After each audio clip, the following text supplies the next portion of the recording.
recordings, and you will have to answer questions on what you hear. There will be time for you to read the instructions and questions, and you will have a chance to check your work. All the recordings will be played once only. The test is in 4 sections. At the end of the test, you will be given 10 minutes to transfer your answers to an answer sheet. Now turn to Section 1. Section 1. You will hear a conversation between 2 students. The students are talking about a house they might rent. First, you have some time to look at questions 1 to 3.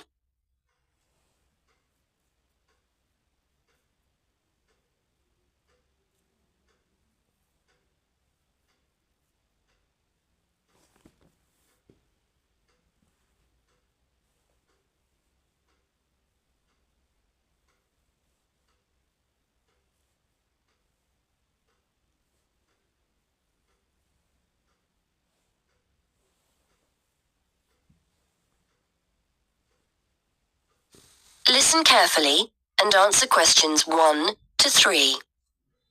Hi, Jason. So what's the house like?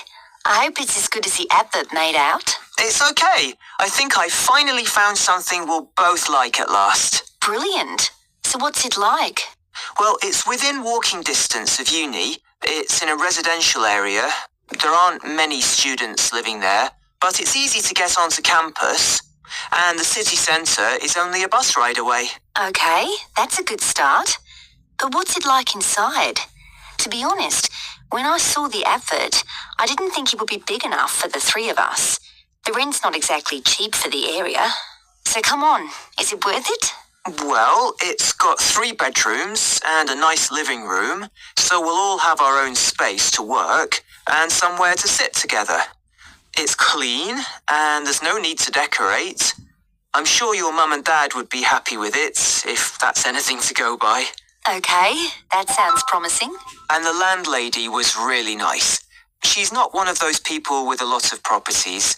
In fact, this is the only one she has, so she really looks after it.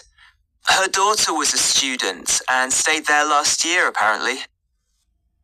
Before the conversation continues, you have some time to look at questions 4 to 10.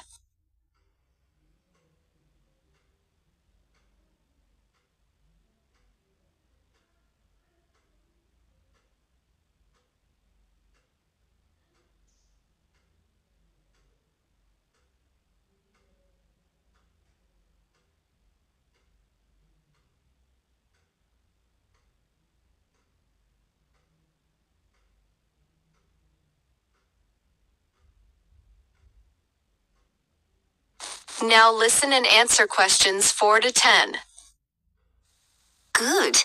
The advert said there's no garage, but I can park on the road outside. I checked, and there are no parking restrictions along that road.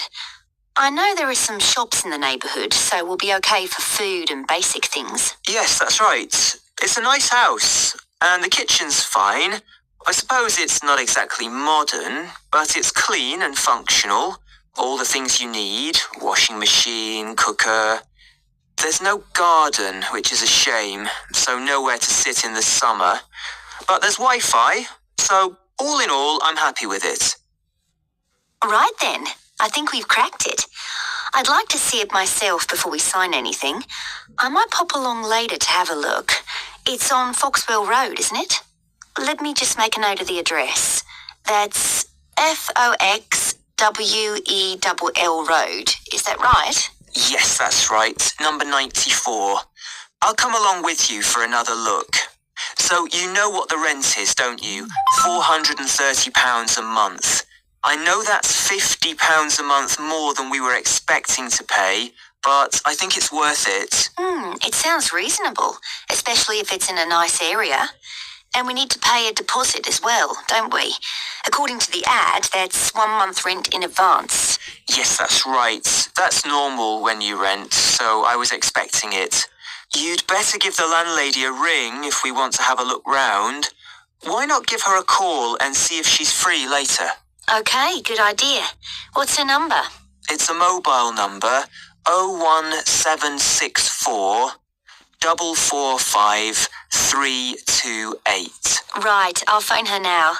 Hopefully she'll be free and we can go over there this evening.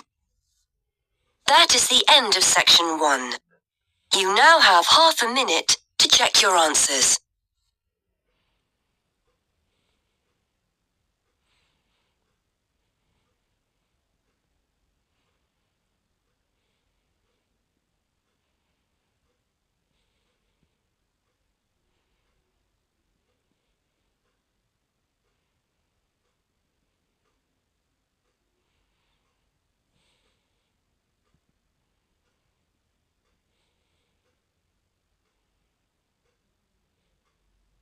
Now turn to Section 2. Section 2.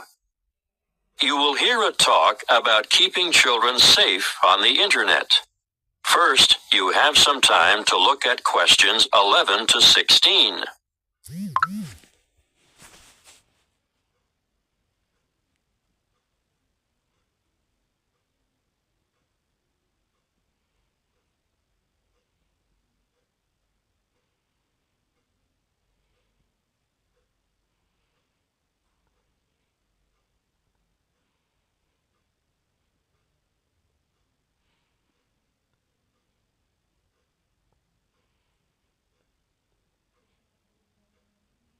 Listen carefully and answer questions 11 to 16. Thank you for coming. It's good to see so many of you interested in keeping your children safe on the internet. What's in store? Well, firstly, I'm going to talk in general about some common sense ideas and rules for young ones using the computer. Then, I'll give you some information on free educational websites. Finally, we'll finish with question time. I'm sure most of you think that the internet can be a frightening place in which to let your children roam loose. But let me remind you that it can also be a fountain of knowledge and education. The trick is to avoid the former and utilize the latter. There are programs available both in your local electronics supply shop and free to download that will keep your child safe to a certain degree on the World Wide Web. A popular one is Online Family Norris, which bars things like military and social websites. I wouldn't advise you to rely solely on a program to protect your family, though. As good as it is, you cannot abdicate your responsibility as a parent. I'm sure you all know that, or you wouldn't be here. When all is said and done, the best way to keep children safe is to educate them and keep an eye on them. For this reason, you should make sure the computer which your child uses is kept in a communal space, where you can look over their shoulder from time to time. It is paramount that you teach them never to divulge their proper or full name and to never provide personal information, such as where they live or what their phone number is. Tell them that online friends must remain just that, online, unless they are supervised. It is difficult, I know, to teach children about the dangers of the world when they are so naive, so trusting and innocent.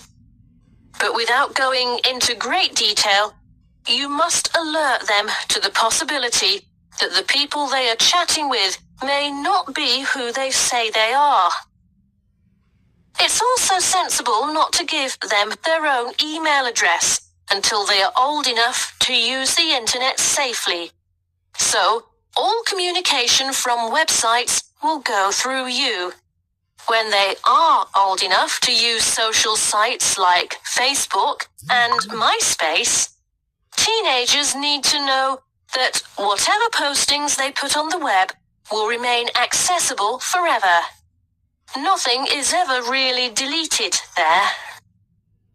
And embarrassing pictures or remarks may come back to haunt them one day.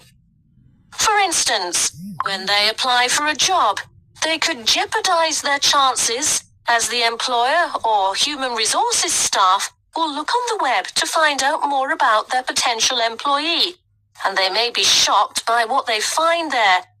Not the sort of stuff an applicant would want on his or her CV. It can also make them more vulnerable to bullying. Unfortunately, bullying on social sites is another thing to look out for, and I have to tell you, it's on the increase. It's a very difficult issue to deal with, but something that is more easily detected if the computer is kept in a family space. If we can put these negative issues aside, let's not forget that the internet is also a wonderful place for children of all ages. Teenagers may be mostly networking on social sites or completing research that they've been asked to do as part of their homework assignments, but younger children can get assistance with mathematics, spelling, and reading on a variety of free and paid-for sites. Before you hear the rest of the talk, you have some time to look at questions 17 to 20.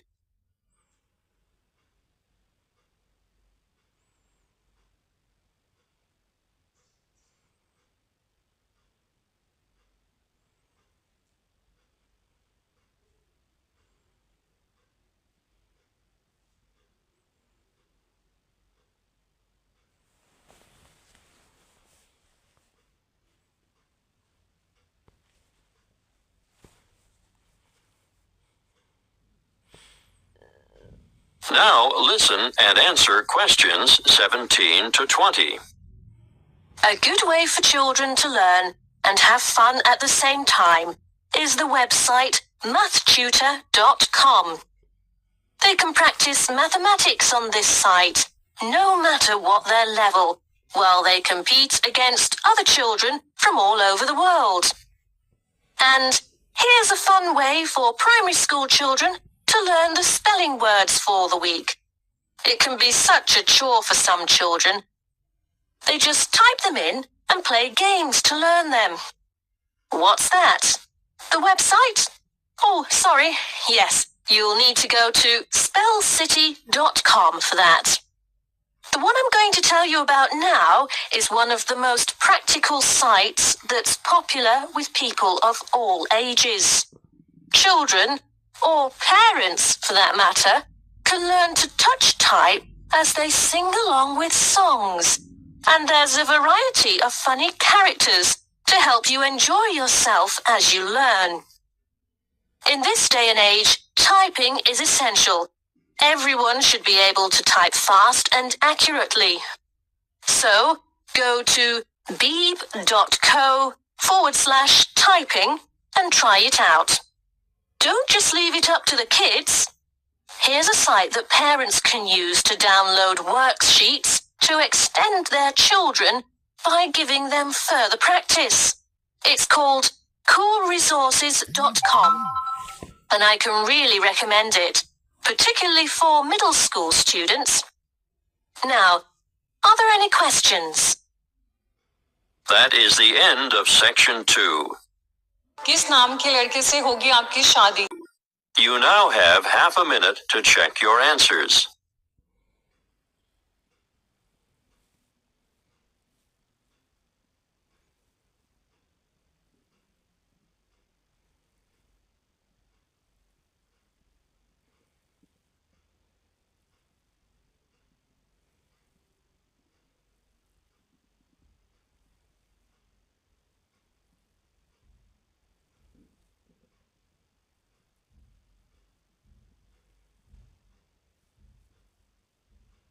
Now turn to section 3.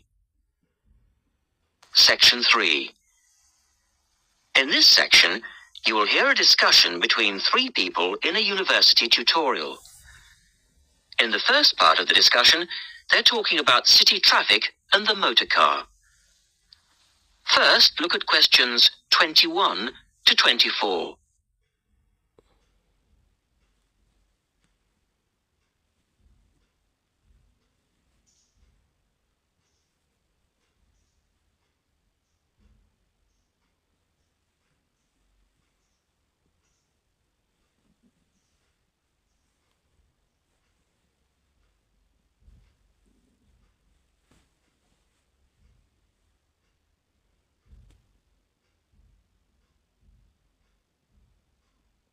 Now listen to the first part of the discussion and answer questions 21 to 24.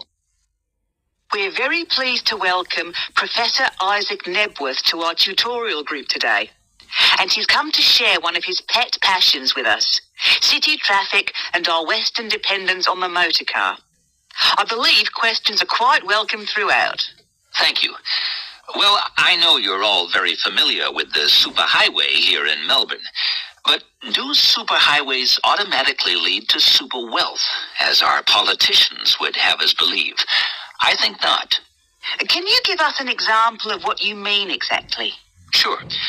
Well, by continuing to encourage this dependence on the motor car, we simply create more congestion and more urban sprawl. And you can see that here in Melbourne, right under your nose. Excuse me, I would just like to say that I feel the sprawl is part of the city. The freeways mean people can enjoy the benefits of living away from the centre on larger blocks with gardens, but still be able to drive back into the city centre for work or entertainment. Well, I'm not convinced that people want to do that. And is our money being well spent? It may be okay for you now, but come back to me in 5 years' time. Let's take CityLink, for example, the new freeway here in Melbourne. Well, I use the freeway all the time. I think it's great. Ah, yes, but it cost $2 billion to build, and you could have gotten 10 times the value by putting the money into public transport. If you give the automobile road space, it will fill that space, and you'll soon find you'll be crawling along your CityLink. But surely you cannot simply blame the car. Some of the blame must rest with governments and city planners. Well, there is an argument, surely, that building good roads is actually beneficial because most new cars these days are highly efficient. They use far less petrol than in the past, and emissions of dangerous gases are low. Old, congested roads, on the other hand, encourage traffic to move slowly, and it's the stationary cars that cause the pollution and smog, whereas good roads increase traffic speeds and thus the amount of time cars are actually on the roads. Well, this is the old argument put forward by the road lobby, but for me it's clear-cut. Roads equal cars, which equals smog.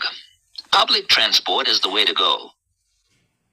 In the second part of the discussion, the professor talks about public transport in different cities. Look at questions 25 to 30 first.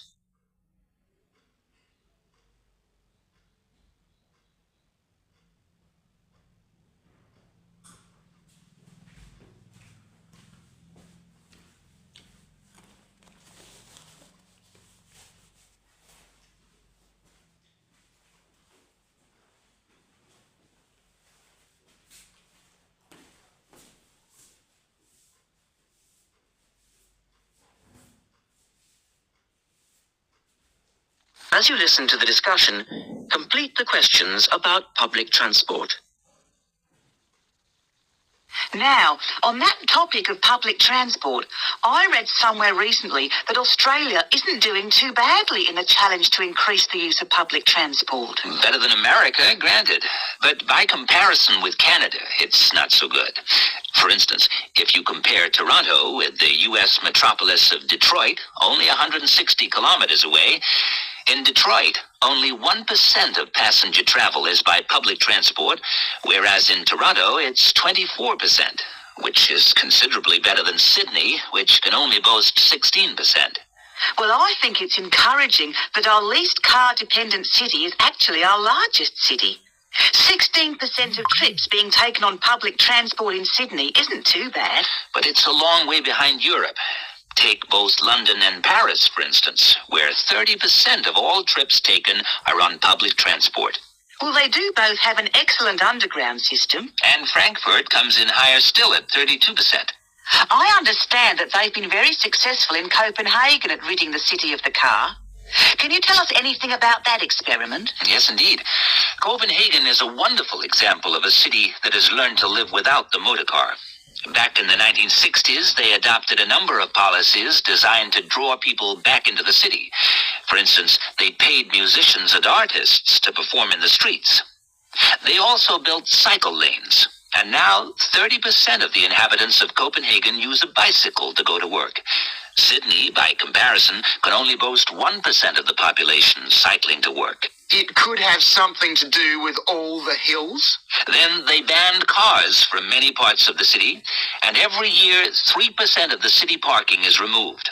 And by constantly reducing parking, they've created public spaces and clean air. Really? There are also freely available bicycles, which you can hire for practically nothing. And, of course, they have an excellent public transport system.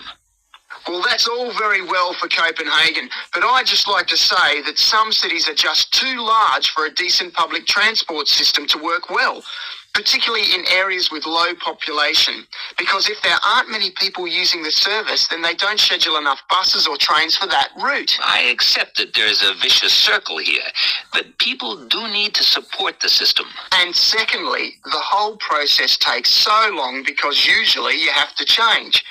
You know, from bus to train, that sort of thing. And that can be quite difficult. Ultimately, it's much easier to jump in your car, and often it turns out to be cheaper. Sure, but cheaper for whom? You or society? We have to work towards the ideal and not give in all the time because things are too difficult. Anyway, let's move on to some of the results of the survey, which I think you'll agree. That is the end of section 3. You now have half a minute to check your answers.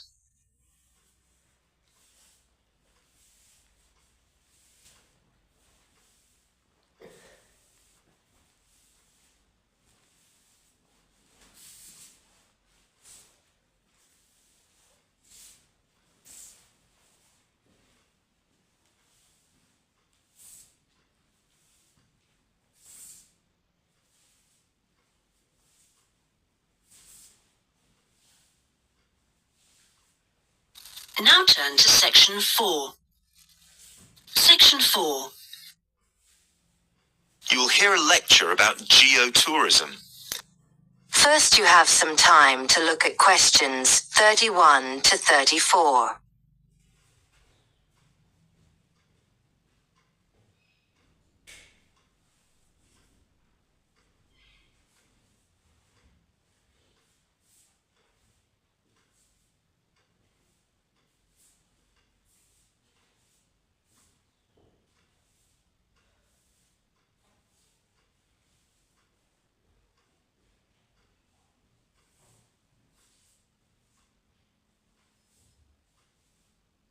Now listen and answer questions 31 to 34.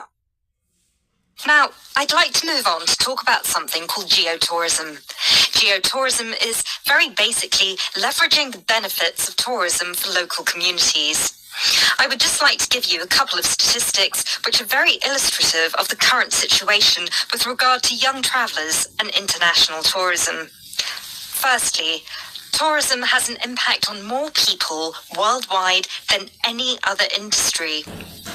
Indeed, it has an impact on 1 in every 2 people, either directly or indirectly. The second statistic is that in global tourism, there is a 97% economic leakage. This means that if you spend £100 on going on holiday, normally only £3 of that money will actually reach the people who are giving you the services and the accommodation, for example, in the destination. If you put these two figures together, you can understand why some of the regions of the world which have very high levels of tourism still have very high levels of poverty and huge developmental challenges. These countries have this massive industry demanding a huge number of services, but they are not seeing a fair reward for these services. Geotourism is about changing this. Before the talk continues, you have some time to look at questions 35 to 40.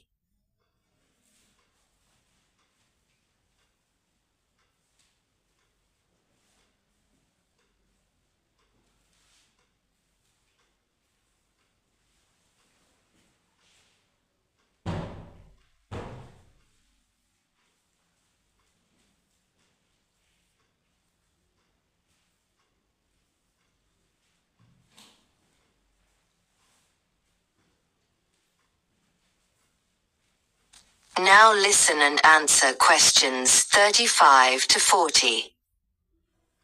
Projects are now being developed with financial organizations such as the World Bank. One of these involves developing a technology platform which is bringing grassroots travel products such as hotels, locally owned hotels, not global chains, very locally owned tour operators to the international travel market, therefore avoiding the middlemen. These middlemen often cut them out of the market completely or just make their business unsustainable. Another way that geotourism can be promoted is through the niche travel market of volunteering. These days, a significant number of older teenagers want to spend a gap year, either between school and university, or university and employment. Often, these people want to spend some or all of their year volunteering, but they either don't have the money or don't feel inclined to pay the main volunteering organisation businesses the fee they require, which can be as high as £3,500. What they are looking for is an organisation who can connect them with people on the ground, who can suggest worthwhile local projects. So, this is a real win-win scenario. The organisers charge a small flat fee, which then goes to the local contact. Thus, the local contact gets a very good commission just for one customer. The customer is also saving a large amount of money and time, both of which they can give to the projects they end up working on. There is still quite a long way to go before poverty in the most popular of tourist areas is eradicated, but a focus on this type of geotourism could provide an answer. That is the end of section 4. You now have half a minute to check your answers.